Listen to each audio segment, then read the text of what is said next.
BJP ডুগডুগি বেঁচে গেছে, অন্তত এই বাংলাতে তো বটে না। এই কথার মধ্যে কোনো রহস্য নেই, কোনো রাজনৈতিক প্যাঁচ পয়চারও নেই। এ একেবারে সোজা সাপটা কথা। কেননা দিলীপ ঘোষকে ডুগডুগি হাতে রাস্তায় ঘুরতে দেখা গেছে। তবে এখানে আসল কথা হলো সময়। এই মুহূর্তে বিজেপির নতুন রাজ্য সভাপতি হলেন শ্রমিক ভট্টাচার্য। সেই নতুন সভাপতিকে বরণের দিনে ডুগডুগি বাজালেন দিলীপ ঘোষ। ডুগডুগি হাতে তাকে ঘুরতে দেখা গেল দুর্গাপুরের রাস্তায়। আরো একটু বলার এই যে এদিনের সভাপতি বরণ অনুষ্ঠানে কিন্তু ডাক পাননি দিলীপ। আর সূত্রের খবর, দিলীপকে না ডাকার সেই সিদ্ধান্ত নিয়েছিল কিন্তু বিজেপির কেন্দ্রীয় নেতৃত্ব, যদিও অন্যান্য সব প্রাক্তন রাজ্য সভাপতিরা সেখানে হাজির ছিলেন। তাহলে প্রশ্ন এই, ডুগডুগি বাজিয়ে দিলীপ ঠিক কি বার্তা দিতে চাইছেন? শ্রমিকের হাতে পড়ে কি ডুগডুগি বাজলো বঙ্গ বিজেপি, নাকি দিলীপেরই রাজনৈতিক ক্যারিয়ারের ডুগডুগি বেজে গেছে? এটাই যে এখন লাখ টাকার প্রশ্ন।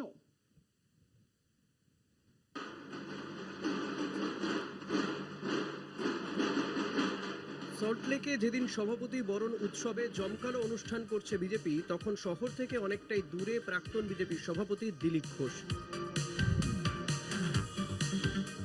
হাতে তুলে নিয়েছেন ডুগডুগি। কিন্তু কেন হাতে নিলেন শিবের ডমরু? প্রবীণ নেতা কি রাজ্যবাসীকে পুরনো ছড়া মনে করিয়ে দিতে চাইলেন? গ্রাম বাংলা চষা পদ্ম নেতা বলতে চাইলেন, আমরা দুটি ভাই, শিবের গাজন গাই, ডুগডুগি বাজাই। আদি নেতা শ্রমিক ভট্টাচার্যকে রাজ্য সভাপতি করার পরই নতুন উদ্যোগে নামার আভাস দিয়ে রাখলেন, নাকি চামড়া গুটিয়ে ডুগডুগি বানানোর ইঙ্গিত দিলেন তিনি? তার রাজনৈতিক বার্তা সময়ই বলবে। তবে এখন তিনি বলছেন, জনগণকে জাগাতেই হাতে তুলে নিয়েছেন ডুগডুগি। শ্রাবণ মাস এসে গেছে, প্রভু মহাদেব তার ডুগডুগি বাজাচ্ছেন চারিদিকে, তো তার যে হাতে ডমরু থাকে সেটা সমাজকে জাগাবার জন্য সবাইকে। তো আমরাও সবাইকে বর্তমান পরিস্থিতির জন্য জাগরণ করছি, সবাইকে জাগাচ্ছি যে আসুন লড়াই করুন। সেই জন্য ডুগডুগি হাতে নিয়েছি মানুষকে জাগাবার জন্য। প্রবীণ নেতা যাই বলুন, রাজ্য সভাপতি বরণের দিনে তাকে না ডাকায় রাজনৈতিক মহলে জল্পনা। এর আগে প্রধানমন্ত্রী বা স্বরাষ্ট্রমন্ত্রীর রাজ্য সফরের সময় তাকে ডাকা হয়নি। এবার শ্রমিক বরণ অনুষ্ঠানেও তিনি ব্যর্থ। কিন্তু কেন এই ঘটনা? সূত্রে খবর, কেন্দ্রীয় নেতৃত্বের আপত্তিতেই ডাকা হয়নি দিলীপকে। এই বিষয়ে যা বলার নতুন সভাপতি বলুন।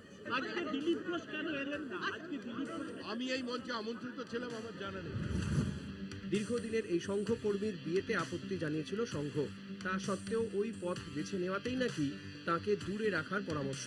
কোনো নতুন নেই, কোনো পুরনো নেই। তবে বিজেপি কর্মীরা যার পাশে আছেন তাকে যে দূরে রাখা যাবে না, তা এদিনই সভা থেকে বুঝিয়ে দিয়েছেন নতুন সভাপতি।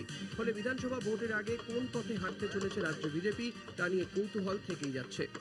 অঞ্জন রায়ের রিপোর্ট, কলকাতা টিভি।